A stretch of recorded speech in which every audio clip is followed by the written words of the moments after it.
कैसे विषय पर बात करेंगे जिससे हर रियल एस्टेट एजेंट को कभी न कभी ज़रूर निपटना पड़ता है। जब कोई क्लाइंट कहता है मैं होम स्टेजिंग पर पैसे खर्च नहीं करना चाहता।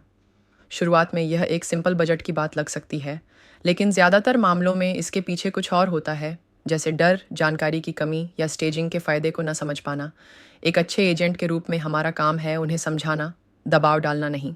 तो आइए इस आपत्ति को हम स्टेप बाय स्टेप सुलझाते हैं, ताकि आप आत्मविश्वास से क्लाइंट को संभाल सकें। एक, पहले कारण को समझिए। कभी भी तुरंत रिएक्ट न करें या मान लीजिए कि क्लाइंट कंजूस है। सीधे पूछिए, मैं पूरी तरह समझ सकता हूँ। क्या ये बजट की चिंता है या फिर आपको नहीं लगता कि स्टेजिंग से कोई फ़ायदा होगा? इससे बातचीत का रास्ता खुलता है और आपको असली कारण समझ में आता है।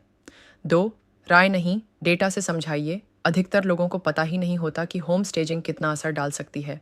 उन्हें data national association of realtors के एक स्टडी के अनुसार स्टेज किए गए घर औसतन 6% से 10% ज़्यादा दाम पर और 73% तेज बिकते हैं।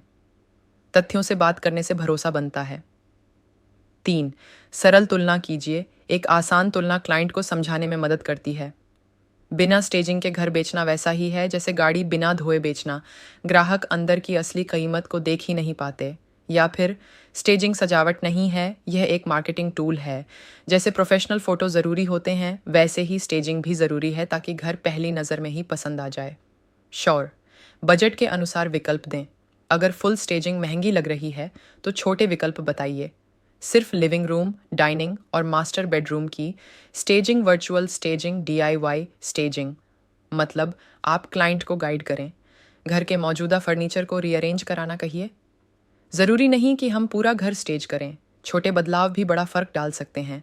मैं अपने स्टेजर से सिर्फ कंसल्टेशन करवा सकता हूँ, यह किफ़ायती और असरदार है। 5, असली किस्से सुनाइए। लोग आंकड़ों से नहीं, कहानियों से जल्दी प्रभावित होते हैं। मेरे एक पिछले क्लाइंट को भी स्टेजिंग पर शक था। हमने सिर्फ लिविंग और डाइनिंग रूम स्टेज किए। 6 दिन में घर बिक गया और 3 ऑफर आए और उन्हें RS 5 लाख ज़्यादा मिल गए। ऐसे उदाहरण असरदार होते हैं। 6, इसे खर्च नहीं, निवेश के रूप में दिखाएं। क्लाइंट को ये बताइए कि ये पैसा खर्च नहीं है, ये एक स्ट्रैटेजिक निवेश है। मान लीजिए हम RS 20,000 खर्च करते हैं और RS 1-2 लाख ज़्यादा मिलता है। क्या ये घाटे का सौदा है? या फिर RS 1 लगाकर RS 1 कमाना हो तो कोई मना करेगा? यही स्टेजिंग है। 7, खरीदार की मानसिकता समझाइए। क्लाइंट को समझाइए कि स्टेजिंग खरीदारों के लिए क्यों ज़रूरी है। ज़्यादातर लोग कल्पना नहीं कर पाते कि घर में उनका सामान कैसा लगेगा। जब कमरा सही तरीके से सेट होता है तो वह खुद को उस घर में देख पाते हैं और वहीं से ऑफर बनते हैं। 8, बिफोर आफ्टर फ़ोटो दिखाइए। अगर आप पहले किसी प्रॉपर्टी को स्टेज कर चुके हैं तो उससे पहले और बाद की फ़ोटो दिखाइए। देखिए, ये वही घर है, बिना स्टेजिंग के और स्टेजिंग के बाद। फ़र्क साफ है ना? विजुअल्स क्लाइंट को तुरंत समझा देते हैं। 9, अगर संभव हो तो स्टेजिंग को अपनी सर्विस में शामिल करें। अगर आप बेसिक स्टेजिंग को अपने पैकेज में शामिल कर सकते हैं तो ये ज़रूर बताइए। मेरी कुछ स्पेशल लिस्टिंग्स में मैं बेसिक स्टेजिंग कंसल्टेशन खुद ही कराता हूँ, ताकि आपका घर शानदार दिखे बिना ज़्यादा खर्च के। इससे क्लाइंट को लगेगा कि आप सिर्फ कमीशन के लिए नहीं, उनके फ़ायदों के लिए काम कर रहे हैं। 10, आखिर में निर्णय का सम्मान करें, लेकिन डॉक्यूमेंट करें। अगर क्लाइंट आखिर में स्टेजिंग से इनकार करे तो बहस न करें, लेकिन उसे यह ज़रूर बता दें कि इसका असर रेट और स्पीड पर पड़ सकता है।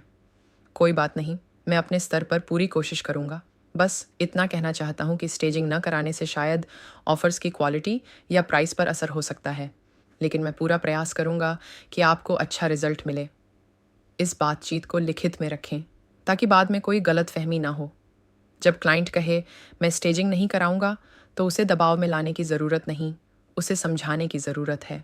डेटा, उदाहरण और ऑप्शन देकर आप क्लाइंट को यह दिखा सकते हैं कि स्टेजिंग कोई फालतू खर्च नहीं, बल्कि एक स्मार्ट मार्केटिंग रणनीति है। और अंत में अगर वे मना करें तो भी आप विनम्रता, प्रोफेशनलिज्म और विकल्पों के साथ उनके फैसले का सम्मान करते हुए काम जारी रखें।